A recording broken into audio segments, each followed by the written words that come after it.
Yeni HMK'nın 222. maddesinde çok katı koşullara tabi tutuldu. Mesela bizim önümüze gelen uyuşmazlıklarda eskiden, yani yeni TTK yürürlüğe girmeden önceki uyuşmazlıkların hiçbirisinde kapanış onayı yaptırılmamıştı. Çok nadirdir. Ya ben 10 yıllık uygulamamda 1 ya da 2, 2012 yılına kadar 1 ya da 2 tane uyuşmazlıkta defter kayıtları sahibi lehine delil olarak kullanıldı. Neden? Ben az önce birazdan detayına gireceğim. Katı şekil koşulları sebebiyle. Neler bu katı şekil koşulları? Birkaç tanesi üzerinde durduk. Nedir o? Eksiksiz tutulacak. Usulüne uygun açılış ve kapanış tasdiklerini yaptıracaksınız. Yetti mi? Yetmiyor. Yetmiyor. Ticari davalarda sahibi lehine delil olarak kullanılabilmesi için bu iki koşul mutlaka gerekiyor ama yetmedi. Diğer koşullar neler? Diğer koşullar şunlar. Karşı tarafta ticari defterlerini eksiksiz ve usulüne uygun tutmuş ise her iki defterin karşılaştırılması gerekiyor. Yapılan bu karşılaştırmada davalı da eksiksiz ve usulüne uygun tutmuştu. Davalının defterlerinde aksine bir kayıt var. Sizin yazdığınız kayıtların hiçbir anlamı yok. Çünkü siz istisnai bir delil düzenlemişsiniz. Öyleyse katı şekil koşulları aramanız da çok normal. Ya da davalının ticari defterlerinde hiç kayıt yok. Yine hiçbir anlamı yok. Dolayısıyla bu lehe delil değerlendirmesini bizim yapabilmemiz için sizin az önce saydığım anlamda bir inceleme yapmanız gerekiyor.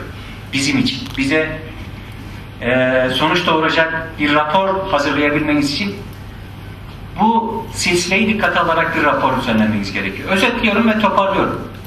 Demek ki istisnai bir delil, öyleyse her iki tarafın defterlerinin usulüne uygun ve eksiksiz tutulup tutulmadığını sizin mutlaka raporunuza yansıtmanız gerekiyor. Ama işte o eksiksiz defter tutma işindeki soru işaretini de bir tarafa koyuyorum. Ha bak, işimiz şöyle kolay. 2 tane gerçek kişi taciri, orada sorun yok. 3 tane defter tutmak zorunda. Hiç sorun yok. Bu 3 tane defterin tebliğe göre açılış ve kapanış tasdiklerini siz raporunuzda yansıtırsanız ve bir de somut uyuşmazlık için önüne gelen, mahkemenin önüne getirilen uyuşmazlıktaki fatura, sevk irsaliyesini neyse onların defterlerdeki durumunu ve ödeme belgelerini yansıtırsanız bizim işimiz, sizden istediğimiz bu kadar. Teşekkür ederiz size. O kadar. Yani keyifle de çalışırız. Peki ticari defter kayıtları sadece sahibi lehine delil olarak mı kullanılıyor? Hayır. Ticari defter kayıtları ticari davalarda büyük bir çoğunlukla aleyhe kayıttan gidiyor. Aleyhe kayıt ne demek?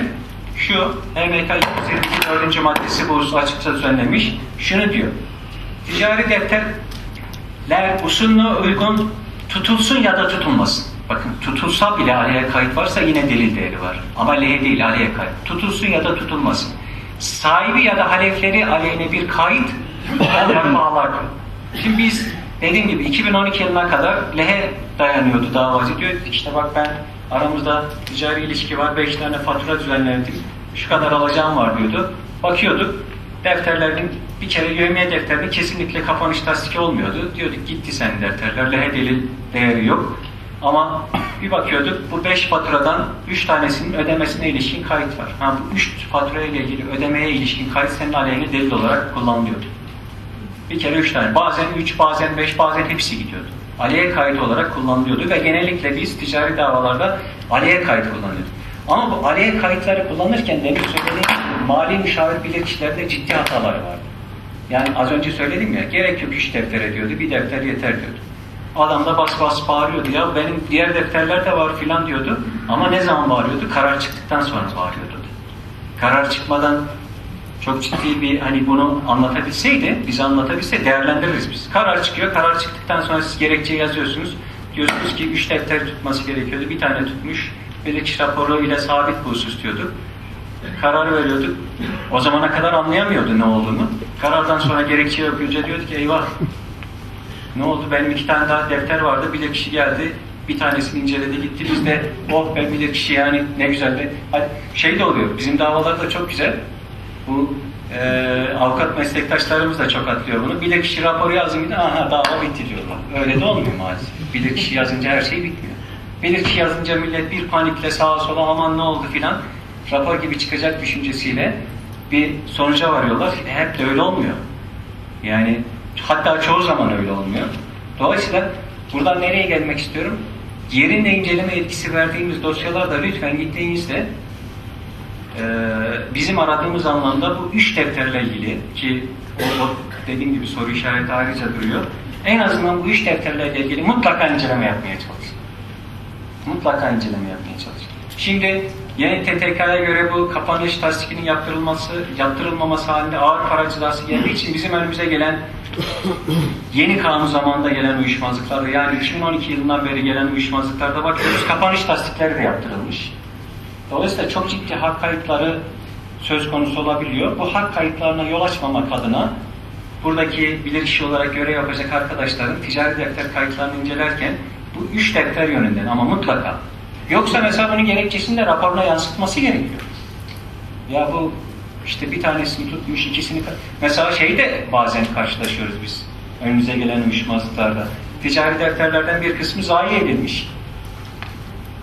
Adamın zayi belgesi de var. Ama bizim mali müşavir arkadaşımız, bilirkişi arkadaşımız hiç buna girmemiş mesela. Yani bunlara da bu açıdan dikkat etmek, bakmak gerekiyor. Ticari davalarda dediğim gibi. Ticari davalarda mali müşavir bilirkişilerden bizim genel olarak istediğimiz hususlar bunlardan ibaret. Bir ara verelim mi yoksa? Verelim. Bir ara verelim sonra toparlayalım.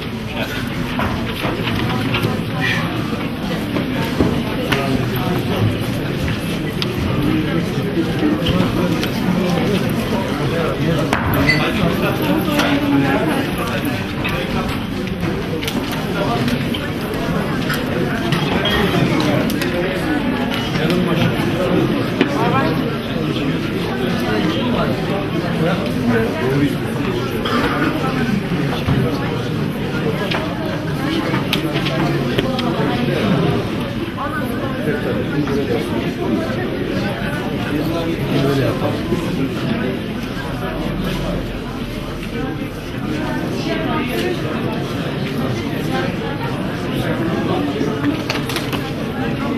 Güzel.